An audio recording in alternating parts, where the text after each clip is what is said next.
যে কথা বলতেছিলাম, এই যে রশিদ আহমদ গাঙ্গোহী, আমি আকীদা বোঝাতে চাচ্ছি আপনাদেরকে। বাবা একটু আওয়াজ দিয়ে বললেন, একের ডানে শূন্য দিলে কত হয় বাবা? 10। আরেকটা শূন্য দিলে কত হয়? 100। আরেকটা দিলে কত হয়? 1000। আরেকটা দিলে 10,000। আরেকটা দিলে 1 লাখ। আরেকটা দিলে 10 লাখ। আরেকটা দিলে 1 কোটি। এখন বাবা আমি একটা মুছে ফেললাম, একটা মুচিয়া এখান থেকে আমি আমেরিকা পর্যন্ত শূন্য দিলাম, কত হইল বাবা? শূন্য কোনো দাম আছে? তাহলে এক আছে, স্বর্ণের দাম আছে। এক নাই, স্বর্ণের কোনো দাম। ঈমান আকীদা ঠিক আছে, নামাজের দাম আছে। ঈমান নাই, নামাজের কোনো দাম। ঈমান আগে পরিপূর্ণ করতে হবে। ঈমান কাকে বলে? সরাসরি বুখারীতে জিলদে আওয়াল একটা অধ্যায় আসছে, মা হুয়াল ঈমান, ঈমান কি? নবীজি একটা অধ্যায় আছে, হুব্বে রাসূল মিনাল ঈমান। নবীজিকে যারা পরিপূর্ণভাবে ভালোবাসবে, এই ভালোবাসার লোকটাই হলো ঈমানদার। জোরে বলুন সুবহানাল্লাহ। আমরা কি তাদের দয়াল নবীকে জানের চেয়ে ভালোবাসতে চাই কি চাই না? ঈমান আকীদা আগে ঠিক রাখতে হবে, নবীজির প্রতি 100% ভালোবাসা ঠিক রাখতে হবে। বাবা এখানে যারা বসছেন সবাই জ্ঞানী শ্রোতা। এই মুহূর্তে যদি একজন হিন্দু লোক এসে হুজুর কেবলার কাছে এসে বলে, হুজুর আমি আপনার কাছে এখন মুসলমান হতে চাই, একটু আওয়াজ দিয়ে সহযোগিতা করবেন সবাই আমাকে। একজন হিন্দু লোক মনে করেন আসছে মুসলমান হতে হুজুরের কাছে। পেশা হুজুর বলল, বাবু তুমি যে মুসলমান হতে আসছো, তুমি এখানে দাঁড়ায়া 1 কোটি বার পড়ো লা ইলাহা ইল্লাল্লাহ। অত কি আল্লাহ ছাড়া কোনো মাবুদ নাই। আচ্ছা এই লোকটা কি আল্লাহরে মানছে কি মানছে না? মানছে না আল্লাহরে? সে আল্লাহরে মাইনা নিচ্ছে। আল্লাহরে মাইনা 1 কোটি বার পড়লো লা ইলাহা ইল্লাল্লাহ। ফতোয়া দেন তো আপনারাই। এখন কি লোকটা মুসলমান হইছে? কেন? আল্লাহরে দি মানছে। আল্লাহরে মানছে, 1 কোটি বার পড়ছে লা ইলাহা ইল্লাল্লাহ। আল্লাহ কতই মুমিন না। পরকালও মানছে, আল্লাহ কো মুমিন না। কুরআনও মানছে, আল্লাহ কতই মুমিন না। ইহকাল পরকাল মানছে, আল্লাহ কো মুমিন না। 10 কোটি বার পড়লো লা ইলাহা ইল্লাল্লাহ, আল্লাহরে মানলো, আল্লাহ কো মুমিন না। আর একবার পড়লো মুহাম্মাদুর রাসূলুল্লাহ সাল্লাল্লাহু আলাইহি সাল্লাম, আমার আল্লাহ কয় এখন তুই মুমিন হইয়া গেছিস।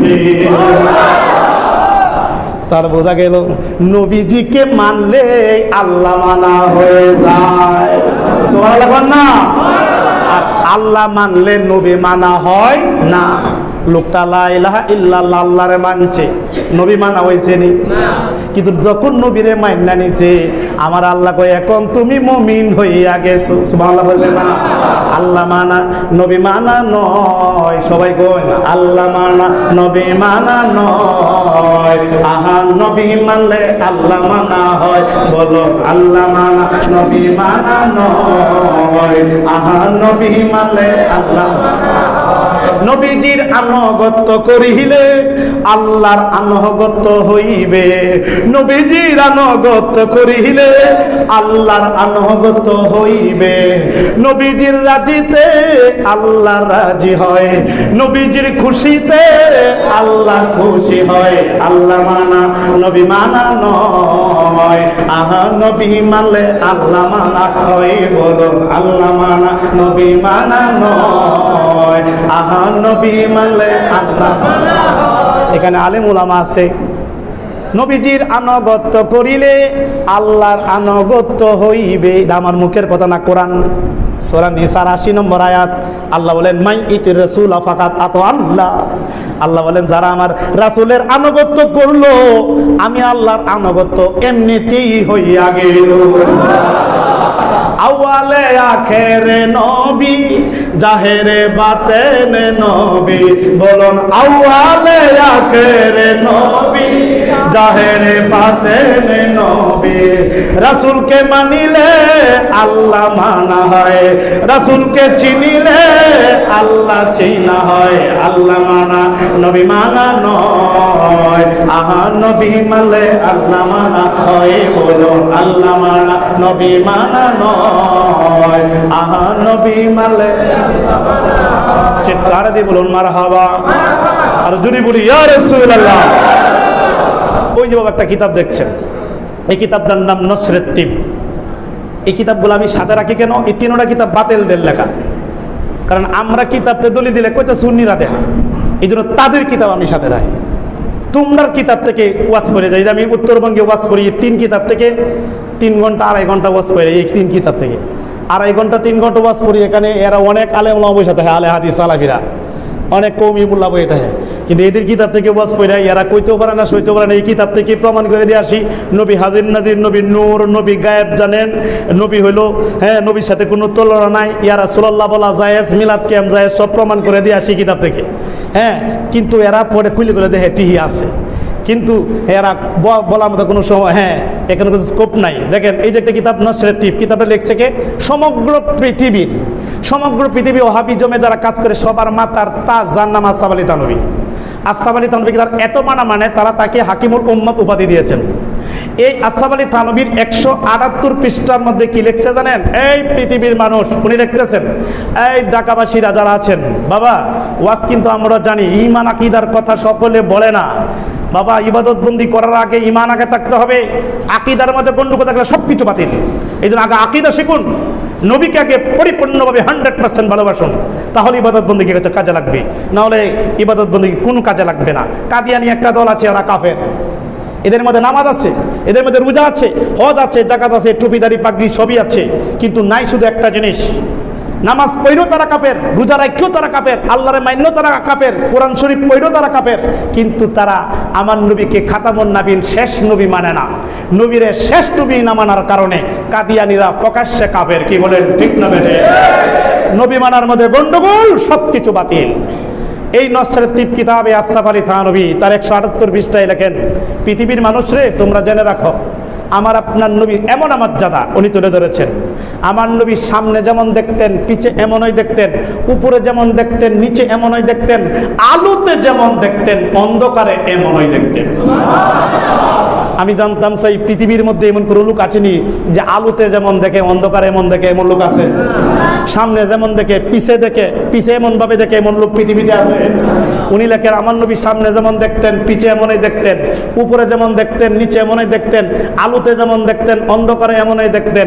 এমনকি এই কিতাবের 11 পৃষ্ঠায় লেখেন, আমার আপনার নবী কখন থেকে নবী তোমরা শুনো, আদম নবীকে সৃষ্টি করার আরো 14,000 বছর আগে আল্লাহর নবীকে আল্লাহ নূর দিয়া নবী বানায়া রাখছে।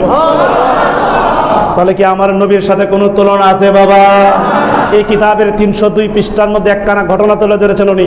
এই পৃথিবীর মানুষ দেখো নবীজির কত শান। নবী একদিন একটা পেয়ালার মধ্যে প্রস্রাব মোবারক করলেন, করিয়া নবীজির দাসী উম্মে আইমানকে ডাক দিয়ে বললেন, উম্মে আইমান রে, এই কিতাবে লেখা, এই কিতাবে লেখা উনি লিখছেন নবীজির শান বর্ণনা করতে গিয়ে আসসাফ আলী থানভী লেখেন 302 পৃষ্ঠায়, উনি লেখেন, নবীর দাসী উম্মে আইমানকে ডাক দিয়ে বলে, উম্মে আইমান রে, আমি যে প্রস্রাব করছি সেই প্রস্রাবটা তুমি ফেলে দিয়ে আসো।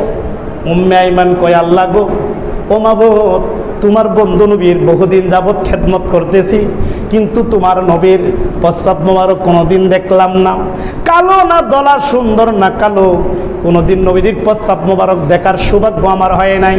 আজকে আমার দয়ার নবী যেহেতু একটা পেয়ালার মধ্যে প্রস্রাব মোবারক করে দিয়েছেন, আজকে দেখার সৌভাগ্য আমার হয়েছে।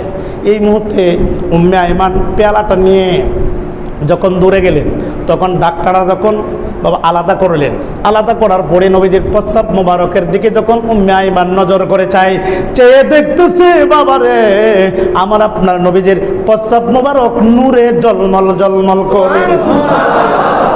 উম্মে আইমান কো, আমি আস্তে আস্তে পেয়ালাটা কাছে আনলাম, কাছে যখন আনলাম দেখতেছি নবীজির প্রস্রাব মোবারক থেকে মেশকো আম্বরের মতো গ্রাম বের হয়। আমি আর একটু কাছে আনলাম, জিব্বার আগাটা লাগাইলাম, দেখছি মধুর চেয়ে মিষ্টি লাগে। আমি আস্তে আস্তে খাইতে লাগলাম, খাইতে খেতে নবীজির প্রস্রাব মোবারক সবটুকু খেয়ে ফেলি। উনি বলতেছেন, এই পৃথিবীর মানুষ রে, আমি কি খাইলাম নিজেই বলতে পারলাম না। পৃথিবীতে কত কিছু খাইলাম, কিন্তু এমন মজার জিনিস আর আমার জীবনে কোনোদিন খাইনি। প্রস্রাব মোবারক সবটুকু খেয়ে নবীজির কাছে আসলেন। নবীজি মুস্কি মুস্কি হাসে। আচ্ছা বলুন তো, নবীজির প্রস্রাব মোবারক কোথায় রাখলেন নবী আগেই জানে কি জানে না? নবীজির মধ্যে গায়েবের এলেম ছিল কি ছিল না? গায়েবের এলেম দিয়েছেন কে? আল্লাহ দিয়ে থাকলে আমরা কোনো আপত্তি আছে? এখন আমার নবী তো আগেই জানে। নবী মুস্কি মুস্কি হাসেন। উম্মে আইমান, জি ইয়া রাসূলুল্লাহ, আমার প্রস্রাব রাখলি কোথায়? ও ইয়া রাসূলুল্লাহ, নবী গো, আপনার প্রস্রাব মোবারক আমি এমন একটা জায়গায় রাখছি যেখানে কারো কোনোদিন কদম পড়বে না, কারো কোনোদিন পা পড়বে না, খুব সযত্নে আমি রেখেছি। আমার নবীকে আমি তো জানি, উম্মে আইমান শুন, আমার প্রস্রাব তুই পান করলে না, তুই জাহান্নামের আগুন হারাম করে দিলি। শুধু জাহান্নামের আগুন হারামই করলে না, তোর পেটের মধ্যে কোনোদিন কিয়ামত রাখ পর্যন্ত তোর বংশ বুনিয়া সহ তোর পেটে কোনোদিন বেমার বা রোগ হবে না। এখন আমি জানতে চাই, মানুষের প্রস্রাব পাইলে কবিরা গুনাহ হবে, আর এমন রোগ হবে ডাক্তারও ভালো করতে পারে কিনা সন্দেহ। আর আমার আপনার দয়াল নবীর প্রস্রাব মোবারক মেশকো আম্বরের চেয়ে গ্রান। আমার নবী কই আমার প্রস্রাব খাইলে না জাহান্নামের আগুন হারাম করে দিলে। তাহলে বোঝা গেল আমার নবী আমাদের মতো সাধারণ মানুষ হবে দূরের কথা, আমার আপনার নবীর প্রস্রাব মোবারকের মতো পৃথিবীতে কেহ নাই। কি বলেন, ঠিক না ঠিক? নবীজির প্রতি এমন আকীদা, এমন ঈমান বাবা রাখতে হবে। আমরা কিন্তু ইয়া রাসূলুল্লাহ বলে সম্বোধন করি। এক শ্রেণীর আলেম আছে, তারা কয় নবীকে ইয়া রাসূলুল্লাহ বলা শিরিক। জোরে কোনো নাউজুবিল্লাহ। এই জন্য উত্তরবঙ্গে যত প্রোগ্রাম আমি করছি, একটা পোস্টারের মধ্যে নারায়ে রিসালাত নাই, তৌহিদ আছে কিন্তু রিসালাত নাই। এরা মাইকি মারে তৌহিদি জনতা, তৌহিদি জনতা। তৌহিদ মানে কি? লা ইলাহা ইল্লাল্লাহ হলো তৌহিদ, আর মুহাম্মদ রাসূলুল্লাহ হলো রিসালাত। এখন কি বলেন, শুধু তৌহিদ মানলে কি ইমানদার হওয়া যাবে? রিসালাত মানা দরকার আছে কি নাই? কালিমার মধ্যে লা ইলাহা ইল্লাল্লাহ এটা হলো তৌহিদ, মুহাম্মদ রাসূলুল্লাহ হলো রিসালাত। তাহলে তৌহিদও লাগবে, রিসালাতও লাগবে। এই জন্য আমরা সুন্নিরা লিখি নারায়ে তাকবীর আল্লাহু আকবার, এটা হলো তৌহিদ, এটা তৌহিদ। নারায়ে রিসালাত, তাহলে আমাদের পুস্তারে কি তৌহিদও আছে, রিসালাতও আছে। আমরা কি তৌহিদ প্লাস রিসালাত উভয়টা মানে কি মানি না? কিন্তু ওরা ফতোয়া দিচ্ছে না না না, নবীকে ইয়া রাসূলুল্লাহ বলা যাবে না, নবীকে ইয়া রাসূলুল্লাহ বলে শিরিক হবে। নাউজুবিল্লাহ বলতে না জোরে? আমি তাদেরকে বলতে চাই যে এই ভাই, ইয়া রাসূলুল্লাহ বলে যদি শিরিক হয়, তাহলে তোমরার বড় হুজুর তো মুশরিক হয়ে কবরে গেছে। ও কিভাবে? আমি কি তোমাদের বড় হুজুর যে আসহাব আলী থানভী, উনি তো নবীর ইয়া রাসূলুল্লাহ কয়ে গেছে। এখন ইয়া রাসূলুল্লাহ বলে যদি শিরিক হয়, তোমাদের আসহাব আলী থানভী মুশরিক, আগে ওনারে মুসলমান বানায় এলো। ও কোন জায়গায় কইছে? আমি কি এই যে দেখেন তার কিতাব, ওই যে নসরেত তিব, নসরেত তিব কিতাবের পৃষ্ঠা নাম্বার হলো 320 পৃষ্ঠায় লেখছে, আসহাব আলী থানভী লেখেন, ইয়া রাসূলুল্লাহ বাবু কালি মিন গামামিল গুমুমিল মুলতাহাদি। আসহাব আলী থানভী লেখেন, ইয়া রাসূলুল্লাহ নবী গো, আপনার করুণার দরজা আমার জন্য যথেষ্ট, অতঃপর আপনি যদি আমাকে রহমত করেন আমার আর কোনো কিছু লাগবে না। উনি নবীকে ইয়া রাসূলুল্লাহ বলে সম্বোধন করছেন। এখন ইয়া রাসূলুল্লাহ বলে যে সম্বোধন করলে শিরিক হয়, এই যে কিতাবটা, এরা বলতেছে ইয়া নবী ইয়া রাসূল, এগুলি বলা যাবে না, শিরিক হবে। তাহলে এই যে কিতাবটা, এটার নাম হলো বুখারী শরীফ। এই কিতাবটা লিখছে কে জানেন? এটা বর্তমানে মামুনুল হক। এটা মামুনুল হক যে আন্দোলন করতেছে, এই মামুনুল হকের বাবা, মামুনুল হকের আব্বার নাম হলো শাইখুল হাদিস আজিদুল হক। শাইখুল হাদিস আল্লামা আজিদুল হকের হাতের লেখা এই বুখারী শরীফ অনুবাদ আরবি টু আরবি বুখারীকে বাংলা করেছেন উনি, মামুনুল হকের আব্বা। কওমি মাদ্রাসার মুহতামিম লালবাগ মাদ্রাসার সাবেক প্রিন্সিপাল। এই শাইখুল হাদিস আল্লামা আজিজুল হক উদ্ধৃত বড় হুজুর এই কিতাবের 38 পৃষ্ঠার মধ্যে, এই যে 38 পৃষ্ঠার মধ্যে বাবা, এটা কেন লাখি আপনারা বোঝানোর জন্য, এই যে 38 পৃষ্ঠায় লিখছে, ইয়া নবী সালাম আলাইকা, ইয়া রাসূল সালাম আলাইকা, ইয়া হাবিব সালাম আলাইকা, সালাওয়াতুল্লাহ আলাইকা, চিৎকার দিয়ে উনি মিলাদ কিয়ামত করছে, ইয়া নবী সালাম আলাইকা করছে। শুধু তা নয়, উনি 37 পৃষ্ঠায় লিখছেন, কে বলে নবী মাটির? উনি বলে কে বলে নবী মাটির? চিন্তা করছেন, এদের বড় হুজুররা কিন্তু নবীর এটি কি নবী নূর মাইনা গেছে, এখানে ছোট ছোট হুজুর টিপেস লাগাইতেছে। এদের বড় হুজুর লিখতেছে, কাদ জাআকুম মিনাল্লাহি নূরু ওয়া কিতাবুম মুবিন, 37 পৃষ্ঠায় কাদ জাআকুম মিনাল্লাহি নূরু ওয়া কিতাবুম মুবিন। যে এখানে সূরা মাইদার 15 নম্বর আয়াতে যে নূর বলা হয়েছে, এই নূরটা হলো নবীজি। এখানে এই নূরের ব্যাখ্যা করতে গিয়ে এখানে উনি 6 থেকে 7টা রেফারেন্স টানছেন। রেফারেন্স টেনে উনি প্রমাণ করছেন নবীজিকে আমার আল্লাহ পাকের নূর দিয়া বানাইছে। আমরা কি নবীদের নূরের নবী বিশ্বাস করি কি করি না? বাবা এদের কথা শুনবেন না, এটা নতুন আবিষ্কৃত ফতোয়া। আমাদের বাপদাদার সিয়া সারওয়ার যদি টান দেই, আমাদের মুরব্বীদের যদি কথা টান দেই 200 বছর 500 বছর 700 বছর আগের থেকে, তাহলে প্রমাণিত হবে তাদের আকীদা কি ছিল। আমাদের বাপদাদা 14 পুরুষের যুগের যে বড় বড় আলেম ছিল, তাদের আকীদা কি ছিল। তারা একটা দুরূদ পড়তো, যেটা আমরা এখনো পড়ি। কি আমাদের বাপদাদা 14 পুরুষ পড়তো, কি হাসবে রাব্বে জাল্লাল্লাহ আহমাউ ফি কলবি গায়রুল্লাহ, করুন হাসবে রাব্বে জাল্লাল্লাহ আহমাউ ফি কলবি গায়রুল্লাহ, হায় হায় নূর মুহাম্মদ লা ইলাহা ইল্লাল্লাহ। রাহেব এটা হলো আমাদের বাপদাদা 14 পুরুষের বড় বড় আলেমদের দুরূদ। কি বলেন, ঠিক না বেটে? তারা কি পড়তো? তারা কি পড়তো? হাসবি রাব্বি জাল্লাল্লাহ মা ফি কলবি গায়রুল্লাহ, নূর মুহাম্মদ লা ইলাহা ইল্লাল্লাহ। তাহলে আমাদের বাপদাদার আকীদা কি? মারিন মুহাম্মদ সাল্লাল্লাহু হতো না নূর মুহাম্মদ? তাহলে আমাদের বাপদাদাদের আকীদা ছিল নবী নূর মুহাম্মদ সাল্লাল্লাহু। নবীকে নূর মুহাম্মদ সাল্লাল্লাহু মানার নাম ঈমান। চিৎকার দিয়ে বলুন সুবহানাল্লাহ। বাবা দুঃখ লাগে, ব্যথা লাগে। আজকে তারা নবীজিকে আমাদের মতো সাধারণ মানুষ বানানোর জন্য ব্যস্ত হয়ে গেছে, মানুষকে গুমরা করতেছে। উপায় নাই, আমার নবীকে সর্বগুণে মেনে যারা ইবাদত বন্দি করবেন, এই ইবাদতটা আল্লাহর দরবারে কবুল হবে। এই জন্য আমি বলি, সব জায়গায় বলি, কষ্ট পাবেন না, হক কথা বলতে হবে।